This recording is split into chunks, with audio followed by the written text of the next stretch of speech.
Welcome everybody. I've got a video here showing the process that I go through to make a plein air painting and just wanted to share that with you, hopefully some of you artists out there will find some benefit in it and it'll give you some ideas about your own practice when you go out and make things.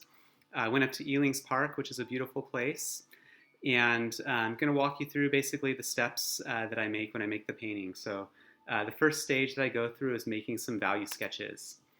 Um, Actually, the first thing I do is I go up and I just spend some time hanging out at the site and really just sort of seeing what part of it draws me in and sort of what I want my painting to be about. So in this case, I really wanted to focus on, I love the coastline where you can see a couple of peninsulas as you go south in Santa Barbara towards the south, and I really liked that eucalyptus tree up on the hillside on that foreground hill. So I decided were the focus of my painting, and I decided to start sketching out a couple of value sketches that emphasize what I thought were the best parts of those things. So here I am blocking in the tree, the coastline, and with pencil sort of getting the shapes down at first. You can see I'm sort of changing my mind about some of the shapes. But then the key here is going in with I've got some gray, you could use a pencil, but I like these gray markers that are in a value scale. And basically they go and help you block out your values and get your design. So there's a saying among artists that value does the work, but color gets all the credit. I think it's very true. If you get the values right in your scene, it's going to have some believability. It's going to feel like your image, and you can do whatever. You can get away with a lot with the colors. You can do whatever you want and be expressive with them. So I make a couple of these sketches. I find it's worth my time to go and sort of try a couple different ideas. So here's a horizontal format, a vertical one where I zoomed in on part of it.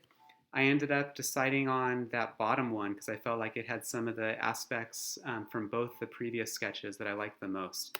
And generally I do find that if I make 2 or 3 sketches, the second or third is the one I end up going with. So it's definitely worth the time to make them. My next stage is the block-in. So the block-in is basically just getting color on the canvas, filling up the painting, kind of getting things all mapped out. So you can see I just sort of jump in and start painting right on the canvas. I've got my sketch, my value sketch up here. And because I took the time to make that, I don't have to spend the time drawing the designs out on my canvas. I already know where things are going to go. So I can just move right to shapes, and I find it's a more efficient way to work.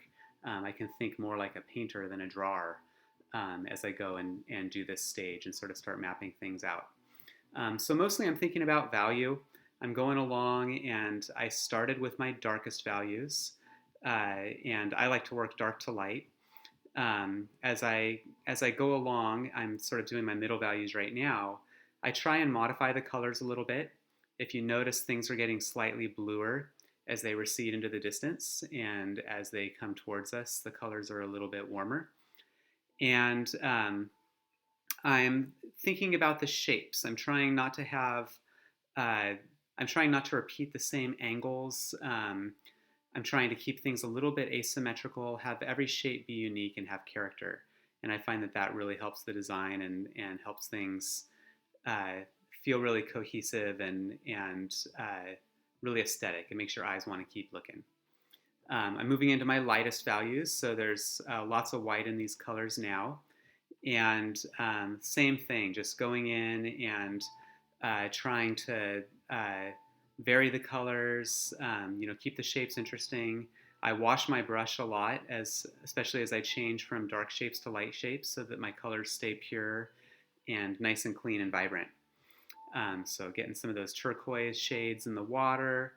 And of course, I'm observing. I'm not just sort of making these colors up. I'm looking out into the scene and really paying attention to what I'm seeing and trying to get things mapped out as accurately as I can. And so here at the end of the block-in stage is what it looks like. It's basically just the rough bones of the painting. And some of those little accidents that happen, like the little smeary areas and stuff, they end up showing up in the final painting. They give the final painting some looseness that's really kind of interesting. Stage 3 is what I call the fun stuff. It's adding all the details. So basically back at the easel, I've cleaned my palette off so I can start again with fresh colors. And I'm going in and you can see it was quite windy up there. I'm going in and adding all the little interesting things that make the scene and give the eye something to look at. And so since that eucalyptus tree was kind of the star of the show for me, I started there and decided I'm going to at least bring that part of the painting to a finish. So you can see I'm using a much smaller brush than I was before. Before I was using a brush that was at least an inch wide. I think might have been an inch and a quarter. This thinner brush allows me to get little branches, those little bands of light on the tree. I'm really sort of studying the light as it hits the tree and trying to get the light forms. But I'm also at the same time, sort of seeing the forest for the tree, as they say. I'm not getting sucked into individual little leaves, but instead trying to map out the big shapes, trying to get the gist. I've learned that if I touch things too much, if I put too many small details, it's almost not letting your viewer participate in the painting. Those little bits of abstract qualities to a painting that it has, those little areas of looseness, our eyes enjoy that. It makes the painting a little bit like the puzzle for the viewer. And I think people enjoy walking up close to a painting and realizing that you're an impressionist. You're implying the things you're seeing. Not everything's there. So right now, you could say I'm painting buildings, but I don't think of it as painting buildings. I am painting shapes. I'm just looking out at the landscape. I'm seeing little gray shapes. Some of them are warmer, some are cooler, some are brighter, some are darker. Those little white dashes, you could call them sailboats, but they're just white dashes to me. Those little dots, they're palm trees. But really, they're dots of different colors. And I try and give each one a little bit different personality and character. It makes the painting interesting. Moving along, getting those red tile roofs that make Santa Barbara look like Santa Barbara, and mixing the color of the sand on that peninsula sort of going out into space. And so, just having fun, just sort of one area at a time. Whatever jumps out to me the most, that's what I respond to. I kind of lose myself at this stage of the painting. I just go along and almost forget what I'm doing. I just kind of enjoy looking at the scene, listen to the birds, feel the wind, and just kind of respond to what I'm seeing. It's a really enjoyable thing to do. So I did want to zoom in a little bit and show you just a detail of what this looks like in real time, and to zoom way in so you can see how loose and expressive parts of the painting really are.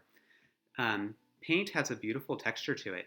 It's a material that's, it's like colored mud, and it's creamy. It's almost, sometimes you almost want to eat some of the colors. They look like food. When you spread it on the canvas, it has a nice texture to it. And so I like to have my brush strokes stay individual as I'm painting. I like people to be able to sort of see the stroke if they get close and understand how it was made. I don't like paintings that disguise all the work and hide things from the viewer. I like for the viewer to be able to come up close and be able to understand how to make it themselves and to recognize that they're co-creating the image. So why don't you see just a little bit about what that looks like as I'm sort of mapping things out.